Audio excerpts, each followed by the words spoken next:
Hello students, मैं स्वराज आपकी English mentor. आज का हमारा टॉपिक है नोटिस राइटिंग। हम जानेंगे कि नोटिस क्या होते हैं, इनका पर्पस क्या होता है और नोटिस राइटिंग करते वक्त हमें किन किन इम्पोर्टेंट पॉइंट्स को ध्यान में रखना चाहिए। तो बिना समय गवाए आइए शुरू करते हैं हमारा आज का टॉपिक नोटिस राइटिंग। नोटिस को हिंदी में सूचना कहते हैं। It is a public information system. ये पब्लिक को इन्फॉर्म करने का एक सिस्टम है और ए रिटन और printed information usually displayed on a public place और affixed on a notice board of a school. ये लिखित या छापी गई सूचना हो सकती है जो किसी पब्लिक प्लेस पे लगा दी जाए या स्कूल के नोटिस बोर्ड पर लगा दी जाए ताकि स्कूल के विद्यार्थियों को सूचित किया जा सके। अगर ये पब्लिक नोटिस है तो पब्लिक प्लेस पर लगाई जाएगी और यदि ये एक स्कूल नोटिस है तो स्कूल के नोटिस बोर्ड पर। Types of notices. हमारे सिलेबस में दो टाइप के नोटिसेस हैं, school notices and public notices. First, school notices. It may be an information regarding an event like any particular day celebration, organizing a lecture, trip, tournament, etc.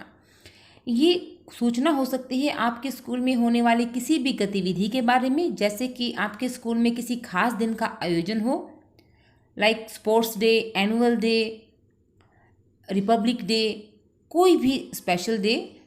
Organising A lecture, यानी कि school में किसी special lecture का आयोजन है, trip या tournament की कोई व्यवस्था है, उसके लिए विद्यार्थियों को सूचना देने के लिए नोटिस बोर्ड पे नोटिस लगा देते हैं ताकि जो उनकी संबंधित कार्रवाई है वो विद्यार्थी कर सके। सेकंड है पब्लिक नोटिस। ये पब्लिक नोटिस का एरिया थोड़ा वाइड होता है क्योंकि आम जनता को सूचना देनी होती है। इसके लिए पब्लिक प्लेस का भी इस्तेमाल किया जा सकता है, किसी न्यूज़पेपर का भी इस्तेमाल किया जा सकता है, पोस्टर्स का भी इस्तेमाल किया जा सकता है। It may be regarding an important guideline और message issued in public interest. ये कोई महत्वपूर्ण गाइडलाइन या कोई संदेश पब्लिक को देना हो उसके बारे में हो सकता है। जैसा कि आपने कई बार देखा होगा, अखबार में आवश्यक सूचना, टेंडर नोटिस या शोक सूचना इत्यादि दी जाती हैं। ऐसे ही किसी पब्लिक प्रॉपर्टी के बाहर भी कई बार नोटिस लगा दिए जाते हैं। तो पब्लिक नोटिस किसी भी बारे में हो सकते हैं जिसकी सूचना पब्लिक को दी जाए। तो ये थे दो टाइप के नोटिस जो हमें करने हैं, school notice and public notice. अब हम देखेंगे कि हमें नोटिस लिखते वक्त किन किन इम्पोर्टेंट पॉइंट्स को ध्यान में रखना चाहिए। नोटिस को बॉक्स में लिखा जाता है। सबसे ऊपर हमें name of the issuing agency लिखना चाहिए, उसके बाद नोटिस शब्द को लिखना चाहिए और उसके बाद जो मेन बिंदु हैं यहाँ हमने यहाँ इकट्ठे कर दिए हैं। नंबर 1, टाइटल को हमें क्लियर टर्म्स में लिखना चाहिए क्योंकि टाइटल से ही इंडिकेट हो जाता है कि नोटिस किस बारे में है। फिर डेट मेंशन करेंगे लेफ्ट साइड में।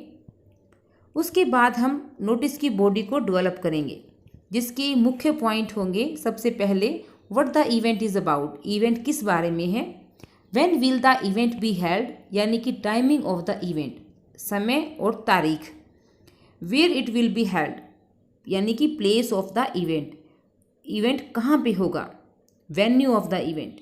Required steps to be followed और व्हाट टू डू, जिसके लिए नोटिस लगाया जाना है उन्हें क्या करना है, उनके लिए क्या गाइडलाइंस हैं। जैसे कि अगर नोटिस फीस डिपोजिशन के लिए है तो उन्हें क्या करना है, कब तक फीस जमा करवानी है। अगर नोटिस ब्लड डोनेशन कैंप के लिए है तो उनके लिए क्या गाइडलाइंस हैं। टूर या ट्रैवल के लिए है तो फिर उनके लिए क्या गाइडलाइंस है, उन्हें क्या करना है, ये सब हमें यहाँ मेंशन करना होता है। डेडलाइन और द लास्ट डेट, और जो उनके लिए गाइडलाइंस है, जो उन्हें करना है उसके लिए डेडलाइन क्या है, लास्ट डेट क्या है, वो मेंशन करनी है। लास्ट में हमें name of the issuer of the notice और उसका डेजिग्नेशन मेंशन करना है, यानी जिसने नोटिस लगाया है उसका नाम और पद हमें लास्ट में मेंशन कर देना है। अब आपके सामने नोटिस का एक फॉर्मेट है। नोटिस को बॉक्स में लिखा जाता है।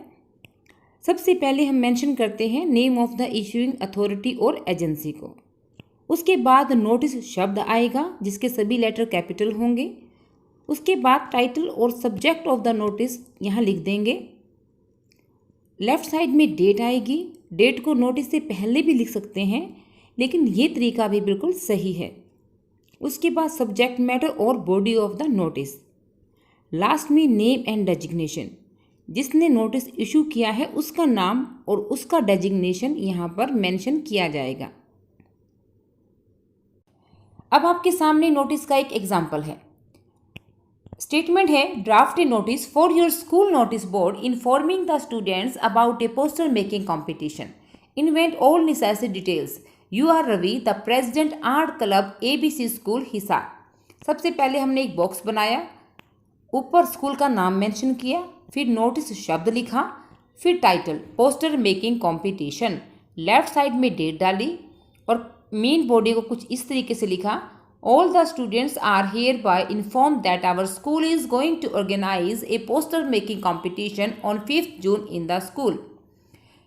एक ही लाइन में हमने 3 इंपॉर्टेंट बातें मेंशन कर दी है कि हमारा स्कूल एक पोस्टर मेकिंग कॉम्पिटिशन ऑर्गेनाइज करने जा रहा है 5 जून को स्कूल में, यानी कि क्या टॉपिक है, कब है और कहाँ है।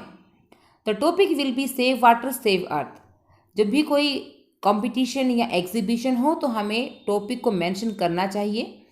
There will be 3 age groups 5 to 9 years, 10 to 13 years and 14 to 18 years. यहाँ पे हमने स्टूडेंट्स को 3 एज ग्रुप में बांट दिया है, 5 से 9, 10 से 13 और 14 से 18 साल। इसकी बजाय आप क्लास वाइज भी कैटेगराइज कर सकते हैं, 1st to 5th, 6th to 8th और 9th to 12th। Interested students may give their names to their respective class incharges. इच्छुक विद्यार्थी अपने अपने क्लास इंचार्जेस को अपना नाम दे सकते हैं। यहाँ पर भी एक छोटा सा बदलाव आप कर सकते हैं कि to their respective class incharges की जगह टू द अंडरसाइंड भी लिख सकते हैं कि नीचे दिए गए नाम को भी जिसने नोटिस लगाया है उसके पास भी आप अपना नाम रजिस्टर करवा सकते हैं। लास्ट में हमने नोटिस लगाने वाले का नाम और उसका पद मेंशन कर दिया है, Ravi, president art club. Again आपके सामने एक नोटिस का फॉर्मेट है। पीछे जो अभी हमने नोटिस किया बिल्कुल उस पर बेस्ड है। थोड़े से चेंजेस के साथ ही आप एक नया नोटिस फ्रेम कर पाएंगे। देखिए इसकी बॉडी की तरफ जो मेन कंटेंट हमने लिखा है, all the students are informed that our school is going to organise a dash competition on dash. यहाँ पे ब्लैंक में, फर्स्ट ब्लैंक में आप डाल दीजिए कॉम्पिटिशन का नाम और सेकंड में date. The topic of the competition will be, यहाँ पे थीम या टाइटल आप डाल सकते हैं, टॉपिक डाल सकते हैं कॉम्पिटिशन का। There will be 3 age group 6 to 9 years, 10 to 13 years, 14 to 18 years. यहाँ पे मैंने आपको भी बताया कि आप क्लास वाइज भी इसे कैटेगराइज कर सकते हैं। Interested student may give their names to their respective class incharges.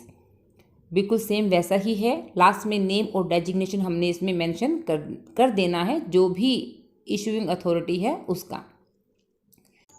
Students यहाँ पे आपके लिए कुछ होमवर्क है। यहाँ मैंने 2 स्टेटमेंट दी है।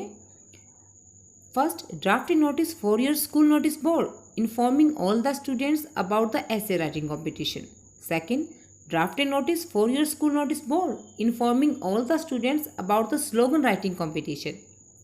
इन दोनों स्टेटमेंट्स को ध्यान से पढ़िए और पीछे करवाए गए नोटिस को समझ के इनको फ्रेम कीजिए। मुझे उम्मीद है आपको ये अच्छे से समझ में आ गया होगा। नेक्स्ट वीडियो में हम पब्लिक नोटिस और जो हमारे थोड़ा different kind of school notice है वो फॉलो करेंगे। Thank you very much for watching the video.